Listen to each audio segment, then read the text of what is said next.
اختیار کرنے میں حرج بھی کوئی نہیں ہوتا، شریعت گنجائش دیتی ہے، مال جائز ہو آپ کو تو آپ اس کو استعمال کریں، بڑا مکان بنائیں، بڑی جائیداد خریدیں، بڑی گاڑی میں سفر کریں، مہنگا موبائل خریدیں، اچھے کپڑے پہنیں، کوئی منع نہیں کرتا۔ لیکن جو حضور کا مزاج ہے، جو سرکار نے اپنے لیے پسند کیا، وہ یہ ہے کہ سویرے روٹی کھانی ہے، شام کو فاقہ کرنا ہے۔ تو حضرت مولا علی شیر خدا کرم اللہ تعالی وجہہ الکریم سے کسی نے کہا کہ چلو جائز پیسے اکٹھے کر لیں، جائز تو جمع کرنا منع نہیں۔ تو حضرت علی کی باتیں بڑی حکمتوں والی تھی نا، تو ایک جملے میں انہوں نے کئی جواب دے دیے۔ کہنے لگے میاں مال حرام ہو تو عذاب ہوتا ہے، حلال ہو تو حساب ہوتا ہے، لہٰذا ہم دونوں کام ہی نہیں کرتے، نہ ادھر جاتے ہیں نہ ادھر جاتے ہیں۔ جمع کرنے کی حاجت کیا ہے؟ دنیا اتنی سجا لینا، اتنی سوار لینا،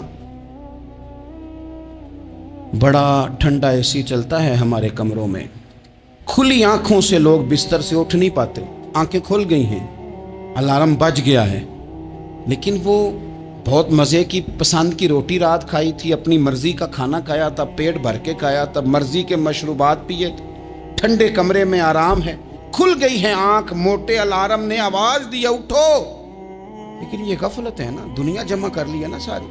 میں آپ کو صحیح بتاتا ہوں، اگر یہ ساری آسانیاں نہ ہوں، دقتیں ہوں، تو کچھ رات کو ہمیں تھوڑا پسینہ بھی آئے تو بار بار آنکھ کھلے، یہ مچھر کبھی نہ سونے دے تو بار بار آنکھ کھلے، یہ تن آرام پسند نہ ہوں تو کچھ اٹھیں، کچھ رات کو گرمیوں کی چھوٹی راتوں میں بھی تہجد پڑھی جا سکے۔ لیکن اقبال کہتے ہیں لہو مجھ کو رلاتی ہے جوانوں کی تن آسانی، یہ تن آسان ہو گئے، مزاج نہیں رہا ہمارا، ہمیں آرام چاہیے، سکون چاہیے۔ آپ یقین کریں کبھی کبھی میں حیران ہوتا ہوں، رونا آتا ہے اپنی اگلی نسل پر، رونا آتا ہے، یعنی بچے مدرسے میں پڑھنے والے، چونکہ وہ اے سی والے گھر سے اٹھ کے آتے ہیں، مدرسے میں پڑھنے والے بچے کہتے ہیں جناب وہ کچھ گرمی زیادہ ہے تو میری کچھ طبیعت برداشت نہیں کرتی، تو میری اماں نے کہا تھا 4 چھٹیاں لے لو، یہ موسم ٹھیک ہو جائے گا تو پھر سے تعلیم ہو جائے گی۔ تو غور سے چہرے دیکھتے ہیں تو ہم کہتے ہیں یار اگر کل کو ہمیں جہاد پہ جانا پڑا تو ہم لوگ جائیں گے، ہم میدانوں میں نکلیں گے، ہم وہ لوگ ہیں جو سختیاں برداشت کریں گے، یہ والے لوگ ہیں جو میدان میں جائیں گے، جو 1 منٹ کے لیے اتنی دنیا جمع کر لی، مرنے کو جی نہیں چاہ رہا۔ حضرت شاہ فرید الدین عطار رحمۃ اللہ علیہ کہتے ہیں میں بڑا مہنگا کاروبار کرتا تھا، عطر بیچتا تھا، مہنگا کاروبار ہے نا، عرب شریف کے اندر آپ جائیں تو جہاں سونے والی دکان ہوتی ہے اس کے ساتھ خوشبو والی دکان ہوتی ہے، مکہ مکرمہ میں دیکھ لیں، مسجد نبوی میں دیکھ لیں، مہنگا کاروبار ہے، اور اب میرا بزنس تھا، کاروبار تھا۔ تو آپ فرماتے ہیں کہ ایک دن ایک بزرگ آ گئے، انہوں نے ایک شیشی دیکھی، خوشبو سونگی، دوسری، تیسری، چوتھی، اچھے سیل مین آگے بڑھ کے خود کہتے ہیں آپ کو کیا چاہیے؟ میں نے بھی کہا بابا جی کیا چاہیے مجھے بتائیں، کیا دیکھ رہے ہیں؟ تو بابا جی بڑے دھیمے، ٹھنڈے اور حوصلے والے لہجے میں کہنے لگے پتر دیکھ رہا ہوں تیری جان بڑی مشکل سے نکلے گی۔ تو میں نے کہا وہ کیوں؟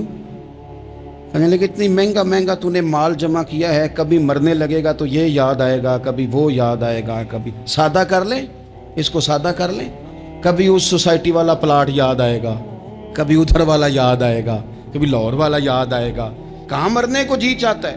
اور پھر ایک اور دھوکہ ہے، میں بچوں کے لیے کر رہا ہوں، بچوں کے نام تو ایک دھیلا بھی نہیں، وہ تو سارا آپ کے اپنے نام ہے، ایسے ہی بہانہ بنایا ہوئے بچوں، کس بچے کے نام؟ بچے نے تو 50 دفعہ کہا ہے کہ وہ ایک دکان بیچ دو، میں نے کام کرنا ہے، تو ابا کہتا مراں گا تو تاں بکے گی۔ کہاں بچوں کے لیے؟ کون کہتا ہے بچوں کے لیے؟ یہ تو خواہشات ہیں جن پر ہمارا اپنا قبضہ ہے، ہر کنجی تو ہماری جیب میں، کون کہہ رہا ہے؟ وہ تو کبھی جا کے ملے گا ان کو جب موقع آئے گا۔ تو کہا یہ اتنا مال جمع کیا ہے تم پتر، تیری جان تو مشکل سے نکلے گی۔ تو کہتے ہیں میں دنیا دار تھا، دنیا دار کو نصیحت کریں تو وہ غصہ کرتا ہے، طنز کرتا ہے۔ کہتے ہیں مجھے غصہ آیا تو میں نے جھٹ سے کہا، لوگ کہتے نہیں تم اپنی قبریں جانا ہے تو میں اپنی، کہتے میں نے جھٹ سے کہا، میں نے کہا بابا میری جان تو مشکل سے نکلے گی تو تیری کیسے نکلے گی؟ کہتے ہیں بابا جی کہنے لگے پتر ادھر آنا ذرا۔ تو میں کاؤنٹر کے اوپر سے ہو کے بابا جی کے پاس آیا، وہ میری دکان کے فرش پہ لیٹے، کعبے کو منہ کیا، کلمہ پڑھا اور ان کی روح پرواز کر گئی۔ عرش فرشتے بانگاں ملیاں، مکے پہ گیا شور، بلے شاہ اسی نہیں مرنا، اے تے مر گیا ہی کوئی ہور، نالے وارث شاہ ہو کدوں مر دے جنہ کیتیاں نیک کمائیاں نے۔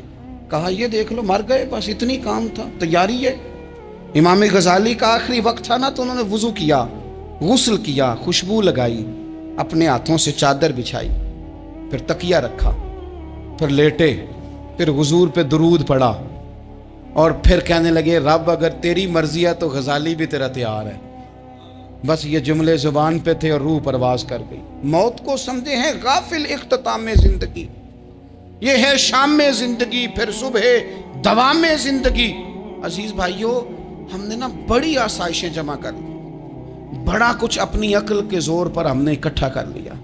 نہیں ہمارا پروگرام، کسی سے پوچھ لیں صحت کیسی ہے، تو عمر اگر اس کی بڑی اوپر بھی چلی جا رہی ہو، اب تو خیر سالگرہ میں آنے کا رواج ہر جگہ آ گیا ہے، ہم سے بھی لوگ پوچھتے ہیں کہ آپ بتائیں آپ کس تاریخ کو پیدا ہوئے تھے، تو میں کہتا ہوں کوئی کارنامہ سر انجام دے لینے دو، پھر بتا دیں گے۔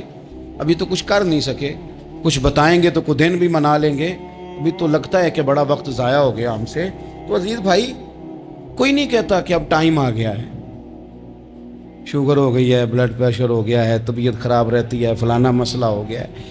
تو تمنا موت اور موت کا ڈر اور نہ مرنے کا ارادہ اور دنیا سے دل کو لگا کے رکھنا اور ہر وقت جینے کی خواہش پیدا کرنا اور ہر وقت حل میں مزید کی دوڑ میں رہنا، وہ لوگ اس لیے تیار رہتے تھے، دعائیں مانگتے تھے شہادت کی، کہ انہوں نے نا دنیا بنائی نہیں تھی۔ حضرت عمر نے تو دوسرا کرتا نہیں پہنا ساری زندگی، وہ جو مکان آ رہا تھا وہی چل رہا تھا، وہ تو تھوڑے پہ قرضہ تھا ان پہ، لیکن ہر نماز کے بعد صحیح بخاری میں موجود ہے وہ دعا مانگتے تھے، اللہم ارزقنی شہادتا فی سبیلک، یا اللہ ایسا نہ ہو میں تب بھی موت چلا جاؤں، مجھے اپنے رستے میں شہادت کی موت دینا۔ ہر نماز کے بعد دعا مانگی جا رہی، لیکن شہادت والی موت کی نہیں، شہادت والی موت، اللہم ارزقنی شہادتا فی سبیلک۔ اور مالک مدینہ چھوڑنے کو دل نہیں کرتا، یا اللہ شہادت کی موت دینا، اور دینا بھی اپنے نبی کے شہر کے اندر، یہیں رہوں، یہیں میرا مدفن بنے۔ اللہ نے انہیں موقع دیا۔ آپ دیکھیں نا، ان لوگوں کا دل کرتا تھا۔ حضرت خالد بن ولید رضی اللہ تعالیٰ عنہ ساری زندگی میدان میں گزاری، پورے جسم میں 1 انچ جگہ باقی نہیں تھی جہاں زخم نہ ہو، ساری زندگی میدان میں رہے، لیکن آخری وقت روتے تھے، فرماتے تھے اس کی بے نیازی دیکھو، میں شہادت کے لیے میدان میں رہا لیکن شہادت میرا مقدر ہی نہیں تھی۔ اور پھر آخری وقت بھی فرمایا میرا گھوڑا، میرے کپڑے، میری زرہ، میری تلوار یہ کسی مجاہد کو دے دینا، چلو میں اب جہاد میں نہیں ہوں تو میرا سامان تو جہاد میں رہے، کسی مجاہد کو دینا۔ ان لوگوں نے جتنی محنت کی نا مرنے کے بعد کے لیے کی، مرنے کے بعد کے لیے، زندگی کا جو دوسرا پل ہے اس کے لیے کوشش کی، وہاں انہوں نے صدقات جمع کرائے، خیرات جمع کرائے، عبادات جمع کرائیں، حسن اخلاق جمع کرایا، اچھا سلوک جمع کرایا، انہوں نے آخرت کے بینک میں ڈھیروں مال جمع کرایا، وہاں ان کے مکان بک ہوئے، جنت میں ان کے نام کی بڑی بڑی جگہیں اللہ تبارک و تعالیٰ کے فضل سے طے کی گئیں، تو پھر انہیں وہاں جانے میں کوئی دشواری بھی نہیں تھی، انہیں کوئی مشکل نہیں تھی، وہ تیار تھے۔ لیکن چونکہ ساری محنت ہی دنیا کے لیے ہے، وہ جو خاص ایک آخرت پر مسلمان کا ایمان اور یقین اور تیقن تھا، اس طرف ہمارا مزاج نہیں۔ آپ دیکھیے حضرت ملک الموت اسرائیل علیہ السلام نا حضرت ابراہیم علیہ السلام کی روح قبض کرنے کے لیے حاضر ہوئے، تو کہا جناب چلیے آپ کی روح لینے آیا ہوں۔ تو حضرت ابراہیم علیہ السلام فرمانے لگے، اسرائیل، یہ قاضی ثناء اللہ صاحب پانی پتی رحمۃ اللہ علیہ نے اس کو تفسیر مظہری میں لکھا ہے، حضرت ابراہیم خلیل اللہ علیہ السلام فرمانے لگے، اسرائیل کیا کوئی خلیل بھی اپنے خلیل کی روح قبض کرتا ہے؟ واتخذ اللہ ابراہیم خلیلا، اللہ نے تو مجھے دوست بنایا، دوست ہو کے دوست کی روح قبض کرنے جا رہا ہے۔ حضرت اسرائیل نے ارادہ چھوڑا اور حضرت ابراہیم کا وہ جملہ لے کے رب کی بارگاہ میں حاضر ہوئے۔ عرض کی مالک جناب ابراہیم علیہ السلام نے فرمایا ہے کہ اللہ کی بارگاہ میں عرض کرو کہ مالک کیا کوئی خلیل بھی اپنے خلیل کی روح قبض کرتا ہے؟ تو رب کریم نے فرمایا اب میرا بھی پیغام جا کے جناب ابراہیم کو دے دو، ان سے جا کے کہو رب فرماتا ہے کیا کوئی خلیل بھی اپنے خلیل کی ملاقات کو ناپسند کرتا ہے؟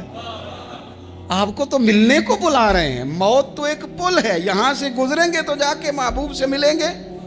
تو کیا کوئی خلیل بھی ناپسند کرتا ہے کہ وہ اپنے خلیل سے ملاقات نہ کرے؟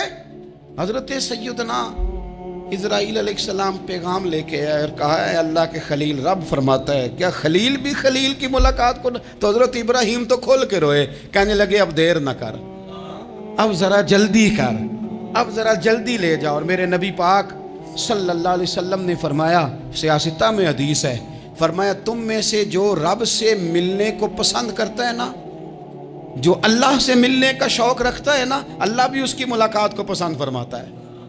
تم میں سے جو رب سے ملنے کا شوق رکھتا ہے, اقبال کیا کہتے ہیں, کہتے ہیں تیرے عشق کی انتہا چاہتا ہوں, تو میری سادگی دیکھ میں کیا چاہتا ہوں. میرا ذرا سا تو دل ہے مگر شوق اتنا, میں وہی لن ترانی سنا چاہتا ہوں.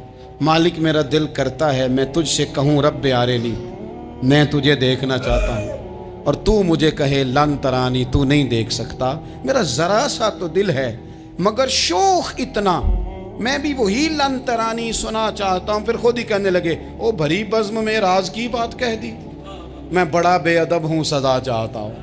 یہ تو سب کو بتانے والی بات ہی نہیں تھی جو میں نے بتا دی. بھری بزم میں راز کی بات کہ بڑا بے ادب ہوں سزا چاہتا ہوں. نبی کریم علیہ السلام نے فرمایا تم میں سے جو رب کی ملاقات کا شوق رکھتا ہے نا, اللہ بھی اس کی ملاقات کو پسند فرماتا ہے.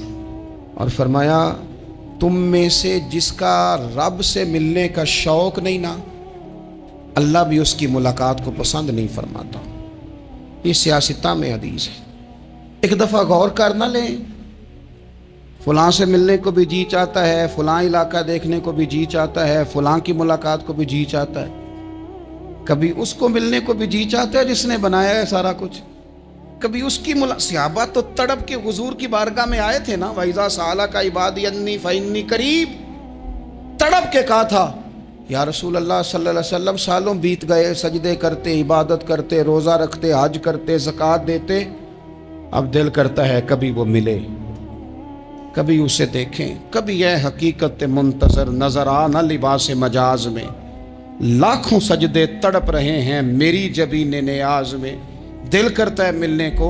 تو جب صحابہ نے آ کے حضور کی بارگاہ میں یہ عرض کی نا, یا رسول اللہ رب سے ملنے کو جی چاہتا ہے, تو اللہ نے فرمایا وَإِذَا سَأَلَكَ عِبَادِي عَنِّي فَإِنِّي قَرِيبٌ, اے محبوب جب میرے بندے آپ کے پاس آ کے میرے بارے میں سوال کریں تو ان سے فرما دو میں تو ان کے قریب ہی ہوں. جب بھی دعا مانگیں گے میں ان کی دعاؤں کو قبول فرماؤں گا, میں قریب ہوں ان کے. اپنے دل کے اندر شوق ہو, اللہ رسول کی طرف بڑھنے کا شوق ہو.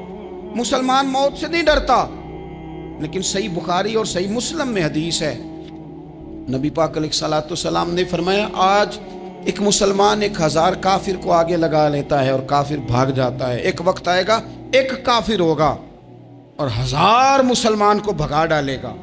یا رسول اللہ کیوں؟ ہمارے پاس اسلحہ نہیں ہوگا, ہمیں لڑنے کا سلیقہ نہیں آئے گا. نبی پاک علیہ السلام نے فرمایا یہ مسئلہ نہیں, تمہیں وہن ہو جائے گا, وہن. یا رسول اللہ یہ وہن کیا ہوتا ہے؟ تو حضور نے فرمایا تمہیں نا زندگی سے پیار ہو جائے گا, تمہیں مرنا برا لگے گا, کراہت آئے گی مرنے سے, تم مرنا نہیں چاہو گے. تو جب کسی کو زندگی سے پیار ہو جائے تو پھر وہ بھاگتا ہے, پھر وہ ہر بندے کی ہر بات مانتا ہے چونکہ وہ جینا چاہتا ہے. اور کچھ لوگ ایسے ہوتے ہیں, وہ جب بدر میں مسلمان پہنچے نا تو جاسوس بھیجا ابو جہل نے, کہا جاؤ پتہ کر کے آؤ لوگ کتنے ہیں اور ان میں جوان کتنے ہیں, بوڑھے کتنے ہیں اور اسلحہ کتنا ہے. جاسوسی اس دور میں بڑی آسان تھی, کوئی مخصوص وردی تو فوجیوں کی ہوتی نہیں تھی. تو وہ شخص آ گیا, مسلمانوں کو دیکھ کر واپس گیا, تو جا کے اس نے بدر کے دن ابو جہل سے کہا کہ وہ 313 ہیں اور ان میں بچے بھی ہیں, بوڑھے بھی ہیں اور اسلحہ بھی زیادہ نہیں, اور گھوڑے اور اونٹ اور سواریاں بھی تھوڑی ہیں. تو ابو جہل بڑا ہنسا اور معاذ اللہ کہنے لگا کیا ان نے ہم سے لڑنا ہے, تھوڑے سے تو لوگ آئیں. اس طرح کرو صبح نا انہیں پشتوں پہ باندھ کے نا گھوڑوں کی تو مکے لے چلتے ہیں, وہاں جا کے دیکھیں گے ان کے ساتھ کیا کرنا ہے. تو وہ جاسوس کہنے لگا پوری بات تو سن لے. اس نے کہا پوری بات کیا ہے؟ کہنے لگا آئے 313 ہیں پر گھر واپس جانے کا کسی کا بھی ارادہ نہیں. وہ کشتیاں جلا کے آئے ہیں, میں رات وہاں گزار کے آیا ہوں, میں نے بوڑھوں کو بھی شہادت مانگتے دیکھا ہے، میں نے بچوں کو بھی شہادت مانگتے دیکھا ہے، میں نے ایک ایک کے سینے میں مر مٹنے کا جذبہ دیکھا ہے۔ وہ جینے کی امنگ لے کے نہیں آئے، ہتھیلی پہ رکھ کے آئے ہیں جان، اور ایک ایک شخص شہید ہو کے جانا چاہتا ہے، اور وہ ایک دوسرے کے پیچھے چھپیں گے نہیں۔ یہ جو موت ہے نا، موت یہ تو ایک پل ہے، اس سے گزریں گے، اللہ رسول کے حضور جائیں گے، جنت کی نعمتیں، خدا کی تیار کی ہوئی رحمتیں مسلمان کا آگے بڑھ کے استقبال کریں گے۔ حضرت عمار بن یاسر رضی اللہ تعالیٰ عنہ کو زخم لگ رہا ہے میدان جہاد میں، اور تیز زخم لگ رہا ہے، سخت تکلیف میں۔ تو ایک شخص نے آ کے پوچھا کیا حال ہے؟ تو آپ فرمانے لگے حال کیا ہونا ہے، تھوڑا سا ٹائم رہ گیا ہے۔ تو بندہ پریشان ہو گیا، اس نے کہا کس بات میں؟ فرمانے لگے تھوڑا سا ٹائم رہ گیا، بس میں نبی پاک سے ملنے والا ہوں اور حضور کے صحابہ سے ملنے والا ہوں۔ حضرت عمار بن یاسر رضی اللہ تعالیٰ عنہ کہنے لگے تھوڑا سا ٹائم رہ گیا، تھوڑا سا مرنا مرنا ہر کوئی آکھے تے میں بھی آکھاں مرنا، تے جس مرنے تھی خوشبو نہ آوے او مرنا کی مرنا، تے جس مرنے وچ سونا راضی اس مرنے تو کی ڈرنا۔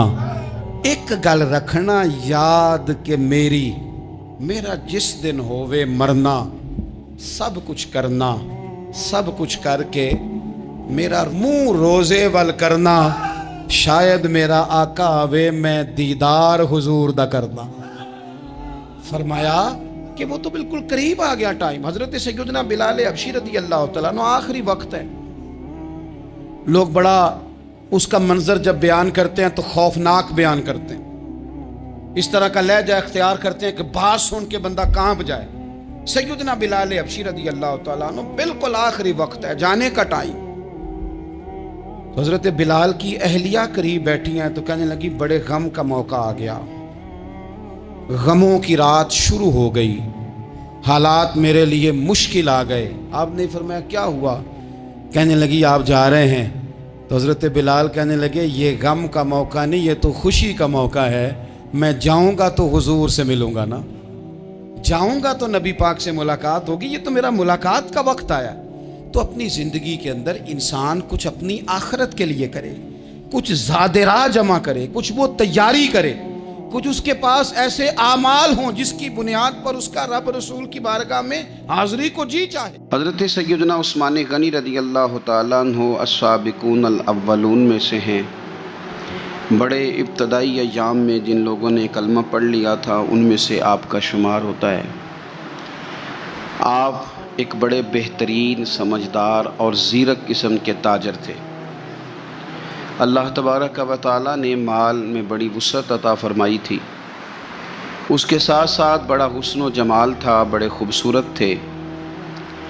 اللہ تبارک و تعالیٰ نے اپنی ان نعمتوں سے آپ کو سرفراز فرما رکھا تھا، لیکن جو چیز آپ کے اندر اللہ تعالیٰ نے بہت زیادہ بڑھ چڑھ کے اللہ نے آپ کو عطا فرمائی تھی وہ آپ کی فیاضی ہے، آپ کی سخاوت ہے، آپ کا خوف خدا ہے، اور آپ کے وجود کے اندر، آپ کے ذہن کے اندر، آپ کے لہجے کے اندر اللہ تبارک و تعالیٰ نے شرم و حیا کو کوٹ کوٹ کے بھرا ہوا تھا۔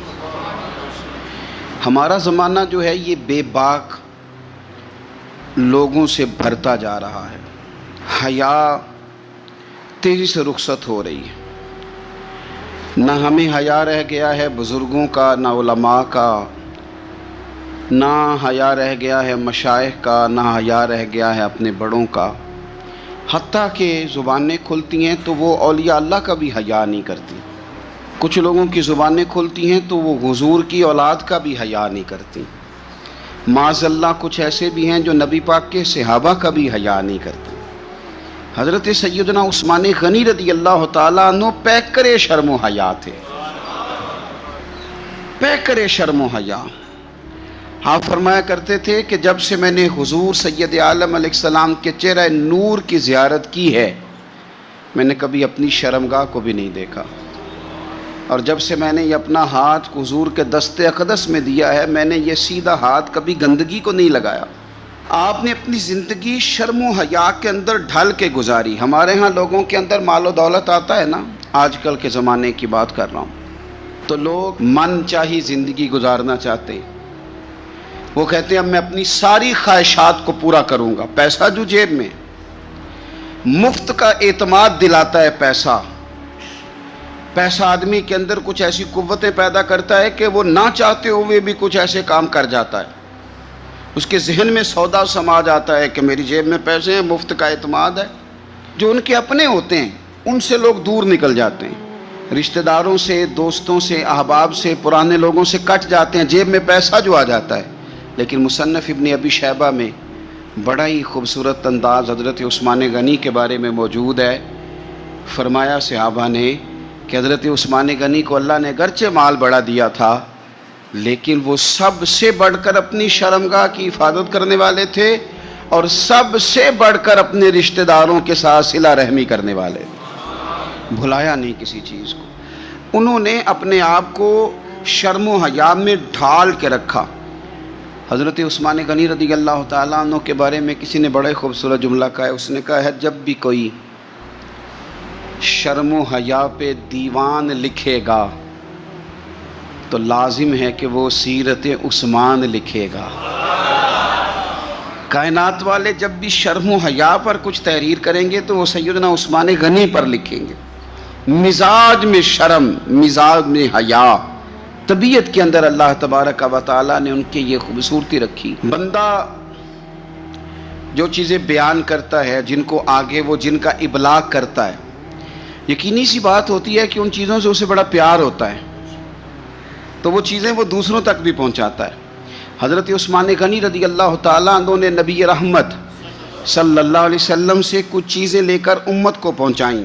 کچھ روایات ہیں حضرت عثمان غنی کی، آپ کی کچھ مرویات ہیں جو ہماری تربیت کے لیے، ہماری اصلاح کے لیے بڑی ضروری ہیں۔ پہلی بات، حضرت عثمان غنی رضی اللہ تعالیٰ عنہ ہم تک پہنچاتے ہیں، فرماتے ہیں میں نے رسول پاک صلی اللہ تعالیٰ علیہ وسلم سے اپنے کانوں سے سنا ہے، میرے کریم نے فرمایا تھا جو اس بات کا یقین رکھتا ہو کہ نماز برحق اور واجب ہے، فرمایا رب اس بندے کو جنت میں داخل فرمائے گا۔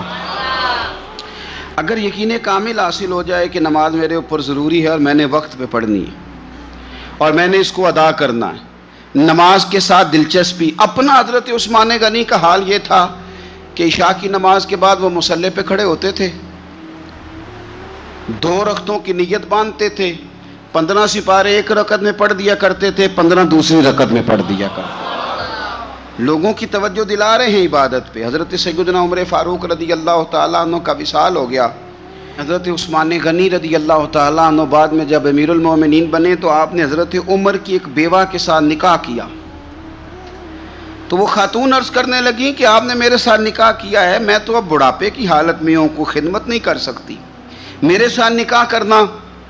تو حضرت عثمان غنی فرمانے لگے میں نے کسی ضرورت کے تحت نکاح نہیں کیا، میں نے مسجد میں تو عمر فاروق کو دیکھا ہے، حرم کعبہ میں بھی دیکھا ہے، میدان جہاد میں بھی دیکھا ہے، میں تم سے نکاح اس لیے کیا ہے کہ مجھے بتاؤ عمر اپنے گھر کی 4 دیواری کے اندر اپنے رب کو کیسے راضی کیا کرتے تھے۔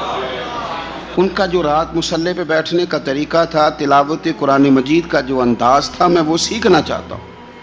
عبادت کے ساتھ خاص شغف سیدنا عثمان غنی ذوالنورین رضی اللہ تعالیٰ عنہ کا۔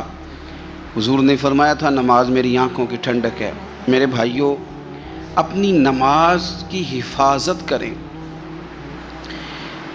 حفاظت سے مراد یہ ہے کہ کسی نماز کو ضائع نہ ہونے دیں، نماز اپنے وقت پر ادا کریں۔ اور آپ جتنا نماز سے پیچھے ہٹیں گے نا، یعنی ہمارے ایک بزرگ تھے، وہ فرمایا کرتے تھے کہ جس طرح سکول سے ایک چھٹی کر لیں تو اگلے دن جانے کو دل نہیں نہ کرتا، اسی طرح اگر ایک نماز کسی نے چھوڑ دی تو اگلی نماز خود بخود اس کی سستی میں گزر جائے گی۔ آپ جتنا نماز کے قریب جاؤ گے، جتنا اس سے محبت کرو گے، اتنا نماز کی طرف آپ کی توجہ بڑھ جائے گی۔ اللہ تبارک و تعالیٰ نے مسلمان کو زندگی میں بھی بڑا اعزاز دیا ہے، مومن کی بڑی شان ہے، مومن کا بڑا مقام ہے۔ کنتم خیر امت، یہ بہترین لوگ ہیں۔ دنیا میں بھی مومن کا بڑا مقام ہے، اور مومن جب دنیا سے چلا جائے تو تو بھی اس کو ردی اور کوڑا سمجھ کر جلایا نہیں جاتا، بلکہ مومن کا اعزاز ہے کہ اس کو غسل دیا جاتا ہے۔ لباسوں میں سب سے سونا لباس سفید رنگ کا ہوتا ہے، اسے وہ سفید لباس پہنایا جاتا ہے۔ اور آپ دیکھیے آج یہ جا رہا ہے قبر میں، تو ہاتھوں پہ اٹھا کے بھی لے جایا جا سکتا تھا، کسی گاڑی میں رکھ کے بھی لے جایا جا سکتا تھا، لیکن یہ رسول اللہ کا کلمہ پڑھنے والا ہے نا، اس کی شان ہے کہ اسے کندھوں پہ اٹھا کے لے جایا جاتا ہے اور اسے لے جا کے قبر کے اندر رکھا جاتا ہے، جہاں خدا کی رحمتیں بڑھ کر استقبال کرتی ہیں۔ تو جنازہ، بندہ مومن کا جنازہ ایک بڑا مرتبے والا کام ہے۔ حضرت سیدنا عثمان غنی رضی اللہ تعالیٰ عنہ بیٹھے تھے تو ایک جنازے پہ نظر پڑی، ایک مسلمان کا، مومن کا جنازہ جا رہا تھا۔ اس جنازے پر نظر پڑی تو سیدنا عثمان غنی اٹھ کر کھڑے ہو گئے۔ ایک ہے کہ کسی معزز آدمی کے آنے پر آپ کھڑے ہوں، لیکن یہ شان ہے نا، یہ عظمت ہے نا مومن کی کہ اس کا جنازہ گزر رہا ہے۔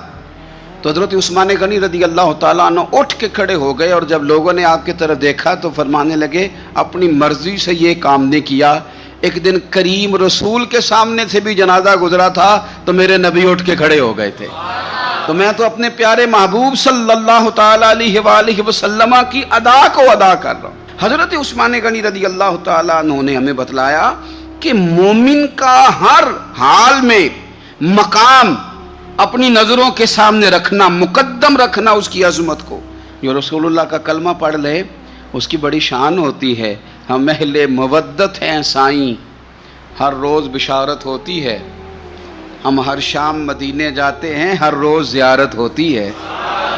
یہ جو بندہ مومن ہوتا ہے یہ تو اہل محبت، اہل مودت لوگ ہوتے ہیں، ان کو تو بڑے اعزاز دیے جاتے ہیں۔ تو حضرت عثمان غنی رضی اللہ تعالیٰ عنہ نے ہمیں بتلایا کہ بندہ مومن دنیا سے جائے پھر بھی اس کا اعزاز ہے، پھر بھی اس کا مقام ہے۔ حضرت سیدنا عثمان غنی رضی اللہ تعالیٰ عنہ کا نا مسجد کے ساتھ بڑی دلچسپی تھی۔ آپ نے نبی پاک صلی اللہ تعالیٰ علیہ وسلم کا یہ فرمان روایت کیا ہے کہ جو شخص اللہ کی رضا کے لیے مسجد بنائے گا، اللہ تبارک و تعالیٰ اس کے لیے جنت میں گھر بنائے گا۔ مسجد نبوی کی تعمیر حضرت عثمان غنی نے بڑے شوق سے فرمائی، اور اپنے دور میں انہوں نے مسجد کے اندر وسعت کی، تزئین و آرائش کی۔ اس کے اوپر جو فرش ہے مسجد نبوی کا، وہ فرش حضرت عثمان غنی نے ڈلوایا، اور آپ نے مسجد کے ساتھ، اور مسجد کون سی؟ وہ مسجد جو مسجد نبوی ہے، وہ مسجد جس مسجد میں بیٹھ کر رسول اللہ صلی اللہ علیہ وسلم صحابہ کرام علیہم رضوان کو دین سکھاتے تھے۔ میں بڑی دیر سے نا، کافی عرصے سے ایک بات بڑی شدت سے محسوس کرتا ہوں کہ ہماری طبیعتیں جو ہیں وہ تیزی سے تلخ ہو رہی ہیں۔ اختلاف رائے تو بالکل پسند ہی نہیں کرتے آج کے دور میں لوگ، اور ہمارے مزاج کے خلاف جو شخص جاتا ہے چند باتیں اکٹھی کر کے ہم اس کے ساتھ عداوت پیدا کر لیتے ہیں۔ وہ دلوں میں جو نرمی تھی، وہ جو معاف کرنے کا جذبہ تھا، وہ جو درگزر کا مزاج تھا، وہ جو کسی کو قبول کرنا اور اس کی چند کمزوریوں سمیت بھی قبول کر لینا، اور کسی بندے کی کمزوری دیکھنا تو اس کی ایک کمزوری دیکھ کے اپنی کئی کمزوریاں یاد کر لینا، یہ اہل محبت کا طریقہ ہوتا تھا۔ لیکن ہم نے لوگوں کی کمزوریاں ڈسکس کر کے، لوگوں کی غلطیاں ڈھونڈ کے اپنی نظروں میں لوگوں کا مقام گرا دیا ہے۔ ہم یا خود ٹھیک ہیں یا وہ جو ہماری رائے کے ساتھ 100% متفق ہوتا ہے وہ ٹھیک ہے، ورنہ یہ ہوا ہے کہ طبیعتیں سخت ہیں، مزاج سخت ہیں، لب و لہجے سے تلخی پھوٹتی ہے۔ حضرت عثمان غنی اپنے مزاج کے لحاظ سے بڑے نرم دل آدمی تھے، بڑے کریم تھے، بڑے مہربان تھے، بڑا اللہ تبارک و تعالیٰ نے انہیں نرم مزاجی عطا فرمائی تھی۔ حضرت عثمان غنی رضی اللہ تعالیٰ عنہ حدیث روایت کرتے ہیں، مسند امام محمد بن حنبل میں موجود ہے، فرماتے میں نے نبی پاک صلی اللہ تعالیٰ علیہ وسلم کو یہ فرماتے ہوئے سنا ہے، میرے کریم محبوب فرمانے لگے وہ شخص جنت میں ضرور داخل ہوگا جو نرم مزاج ہے، جو خریدار ہو تب بھی نرم مزاج ہے، دکاندار ہو تو پھر بھی نرم مزاج ہے، جو ادا کرنے والا ہو تو پھر بھی نرم ہے، تقاضا کرتا ہو تو پھر بھی نرم ہے، جو ہر معاملے میں نرم مزاج۔ اعلیٰ حضرت بریلوی رحمۃ اللہ علیہ ملفوظات شریف میں فرماتے ہیں جو کام نرمی سے ہوتا ہے وہ سختی سے ہوتا ہی نہیں۔ نرمی سے جو چیز آپ آگے اس کا ابلاغ کر سکتے ہیں، اس کو پہنچا سکتے ہیں، وہ کام سختی سے نہیں ہوتا۔ کم از کم اپنوں کے بیچ تو نرمی ہونی چاہیے۔ وہ جو سختی ہے وہ تو کافر کے مقابلے میں، منافق کے مقابلے میں، وہ ہلکا یاراں تو بریشم کی طرح نرم، وہ تو رزم حق کو باطل ہو تو فولاد ہے مومن۔ تو حضرت عثمان غنی رضی اللہ تعالیٰ عنہ ہمیں یہ سبق پڑھاتے ہیں کہ اپنے مزاجوں میں نرمی لائی جائے، اپنی طبیعتوں کو ہمیشہ نرم کرنے کی کوشش کی جائے۔ حقوق العباد کا معاملہ ہمیشہ سے سخت ہے، اور ہم نہ حقوق العباد کے معاملے میں بڑے خود غرض ہیں۔ اپنی مرضی کے حق ہم ادا کرتے ہیں، اپنی مرضی کے۔ حقوق العباد سے مراد بندوں کے حقوق ہیں، ایک دو رشتوں کے حقوق نہیں۔ اور یہ حقوق ہمارے اوپر عائد کس نے کیے ہیں؟ اللہ تعالیٰ نے۔ آپ اپنے بچوں کے حقوق ادا کرتے کرتے کسی غریب کے حق پہ ڈاکہ نہیں ڈال سکتے۔ آپ اپنے ماں باپ کا حق ادا کرتے کرتے کسی کا حق کینچی لگا کے کاٹ نہیں سکتے۔ آپ یہ کہیں کہ میں نے اپنا گھر بنانا ہے تو بڑے سارے گھر بے آباد کر دیں۔ جس طرح اپنے بچوں کا آپ پر حق ہے، اسی طرح ملت کے بچوں کا بھی تو حق ہے۔ جس طرح آپ کا اپنا گھر آپ کے لیے بڑا اہمیت کا حامل ہے، اسی طرح سے جو باقی گھر ہیں وہ بھی تو اہمیت کے حامل ہیں۔ ہم نے یہ کیا ہے کہ دو چار حقوق اپنے ذہن میں بٹھا لیے، اور اسلام جو حقوق کی وسعت بیان کرتا ہے، آپ کو پتہ ہے نبی پاک صلی اللہ تعالیٰ علیہ وسلم نے رستوں کے بھی حقوق بیان کیے، رستوں کے بھی حقوق بیان کیے، جانوروں کے بھی حقوق بیان کیے۔ حضرت عثمان غنی رضی اللہ تعالیٰ عنہ حدیث روایت کرتے ہیں اور ہماری توجہ دلاتے ہیں۔ آپ فرماتے ہیں کہ یاد رکھنا، دنیا کے اندر اگر تم نے کسی کا حق ضائع کیا تو قیامت کے دن تمہیں اس حق کا بدلہ دینا پڑے گا۔ آپ فرماتے ہیں میں نے خود نبی پاک علیہ السلام سے یہ سنا ہے کہ اگر سینگ والی بکری نے بغیر سینگ والی بکری کو مارا تو قیامت کے دن اسے بھی بدلہ دینا پڑے گا۔ اگر سینگ والی بکری نے بغیر سینگ والی بکری کو تکلیف دی تو وہ بھی قیامت کے دن اسے بھی استفسار کیا جائے گا، پوچھا جائے گا۔ تو بھائی ہمیں خیال کرنا چاہیے۔ حقوق العباد کا معاملہ بڑا نازک ہے، بڑا باریک ہے، بڑا محتاط ہو کر کے چلنے کی ضرورت ہے۔ کسی جگہ بھی حقوق العباد کے مسئلے میں اپنے آپ کو کمزور نہ کریں، کوشش کریں جس حد تک ہو سکے آپ نازک مزاجی کے ساتھ حقوق کے معاملے کا خیال کریں۔ انسان کو اپنی زندگی حقیقت کے آئینے میں گزارنے کی کوشش کرنی چاہیے۔ بہت ساری خوش فہمیوں سے، بہت ساری غلط فہمیوں سے اور بہت سارے دعووں سے اپنے آپ کو بچا کے رکھنا چاہیے۔ اللہ تعالیٰ کی رحمت پر امید رکھنا، نبی پاک صلی اللہ تعالیٰ علیہ وسلم کی شفاعت کی امید رکھنا، نیک اور صالحین کی نسبت کی امید رکھنا، یہ برا نہیں، یہ بڑا ہی بہترین ہے، یہ بڑا ہی خوبصورت عمل ہے، اس کی بہت ساری برکات ہیں۔ لیکن کسی غلط فہمی کا شکار ہو جانا اور یہ ساری امیدیں وابستہ کر کے یا ان ساری باتوں کو پیش نظر رکھ کے بے عمل ہو جانا، اپنی زندگی کو امور خیر سے پیچھے کر لینا، یہ نہ صرف یہ کہ قابل تحسین نہیں بلکہ یہ قابل توجہ ہے، اس کی اصلاح کی ضرورت ہے۔ قرآن مجید سورہ بقرہ سے جو آیہ کریمہ میں نے تلاوت کی ہے، اس میں اللہ تبارک و تعالیٰ نے اسی بات کا ذکر اہل یہود کے لیے فرمایا ہے۔ یہودی جگہ جگہ قرآن مجید بتاتا ہے کہ کہیں کہتے تھے کہ ہم اللہ کے بیٹے ہیں، معاذ اللہ، اللہ کے بڑے پیارے ہیں، ہمیں تو تھوڑے دنوں کے لیے عذاب ہوگا، بڑی جلدی ہمیں معاف کر دیا جائے گا۔ وہ بڑی لمبی چوڑی خوش فہمیوں کا اظہار کرتے اور بڑے بڑے دعوے کرتے۔ پھر چلتے چلتے انہوں نے ایک اور دعویٰ کر دیا، کہنے لگے کہ آخرت کا گھر تو صرف ہمارے لیے ہے، جنت میں صرف یہودی جائیں گے اور کوئی نہیں جائے گا۔ اللہ تبارک و تعالیٰ نے ان کے اس دعوے کا ذکر فرمایا ہے۔ یہ دیکھیں دعویٰ کتنا بڑا ہے کہ آخرت کا گھر تو صرف ہمارے لیے، فقط ہمارے لیے۔ مسلمان یہ دعویٰ نہیں کرتے، نبی پاک صلی اللہ تعالیٰ علیہ وسلم نے جب اس بات کا اظہار کیا ہے تو اس طرح کیا ہے، فرمایا جنتیوں کی 120 صفیں ہوں گی اور 80 میری امت کی ہوں گی۔ لیکن یہ بھی فرمایا کہ باقی لوگ بھی تو ہوں گے نا، ان کی 40 صفیں ہیں لیکن جنت میں دوسرے پچھلے لوگ بھی موجود ہوں گے۔ یہ دعویٰ نہیں کیا کہ صرف مسلمان جائیں گے، ان سے پہلے جو نبی اور ان کی ایماندار اور نیک امتیں گزری ہیں ان میں سے کوئی جنت میں نہیں جائے گا، یہ نہیں فرمایا۔ لیکن یہ اس طرح کے دعوے بعض لوگ کرتے ہیں اور سنائی دیتے ہیں۔